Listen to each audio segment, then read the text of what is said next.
Hi everyone, it's Highway Channel. Today I'm at Hoover Dam, Nevada and Arizona State.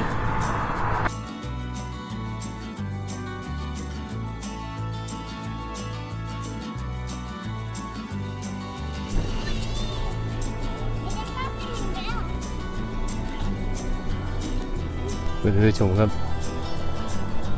เดินไปบนสะพานที่เขื่อนฮูเวอร์แดมนะฮะ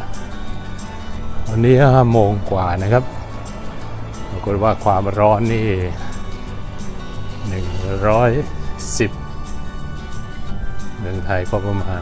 42 องศานะครับร้อนมากเลยนะครับ Welcome to Nevada นะเขื่อนฮูเวอร์แดมนะอยู่ระหว่างเขตรัฐเนวาดากับรัฐอาริโซนานะครับ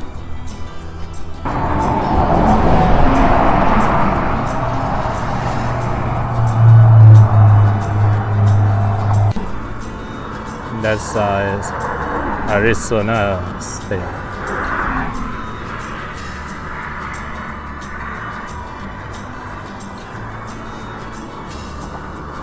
This side Nevada State.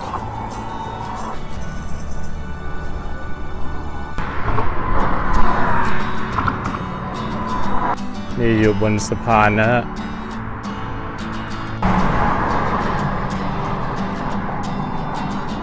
Hoover Dam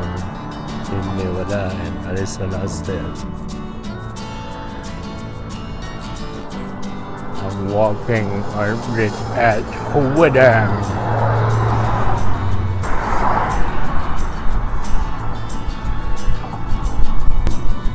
โอ้โห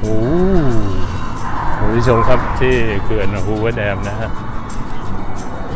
ดูนะความอลังการนะครับของเขื่อนนี้นะฮะ It's very hot there. Hoover Dam, Nevada and Arizona.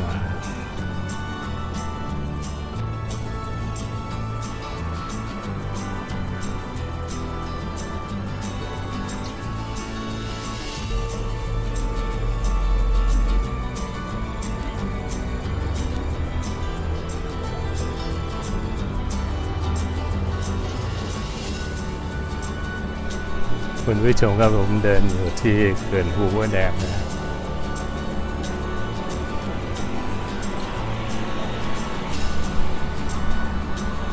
ดูเห็นด้านหลังนะครับเป็นสะพานที่ผมขึ้นไปเมื่อกี้นะฮะซึ่งสร้างโดยวิวัฒนาการสมัยใหม่นะฮะลงทุนสร้างประมาณ$240 ล้านนะฮะ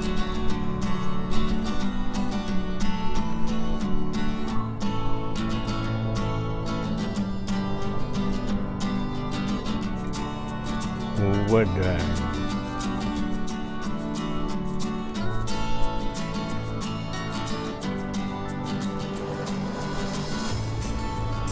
When the water reaches the inlet of the turbine, its velocity is increased to 70 feet per second.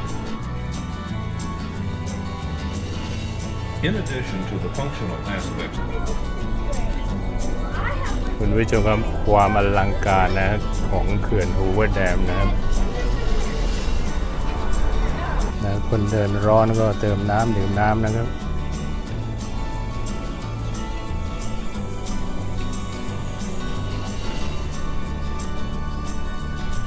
เขื่อนนี้นะฮะอยู่ระหว่างเขตของเนวาดาและเขตอาริโซนานะฮะเวลาของ2 รัฐนี้นะฮะจะต่างกัน1 ชั่วโมงนะครับดูนะครับอาริโซนาไทม์นะฝั่งนี้นะเป็นเขตของรัฐอาริโซนานะครับ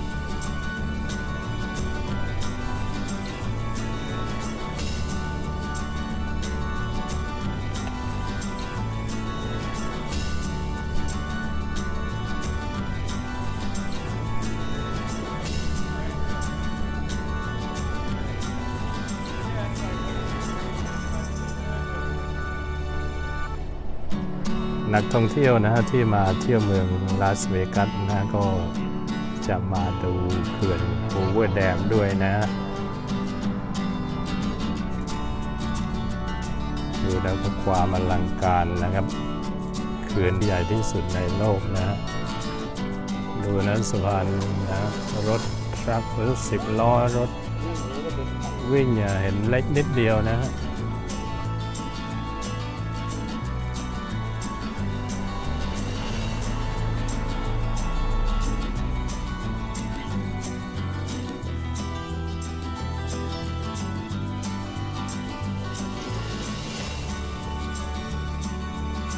น้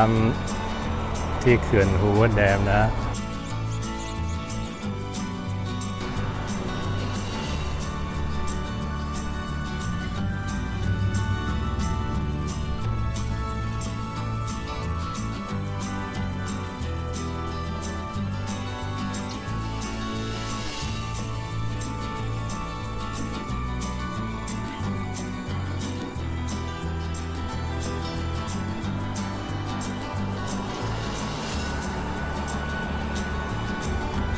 Thank you everyone for watching. I see you next time. ขอบคุณนะครับที่ติดตามชมนะฮะแล้วพบกันใหม่ในวิดีโอหน้าขอบคุณครับ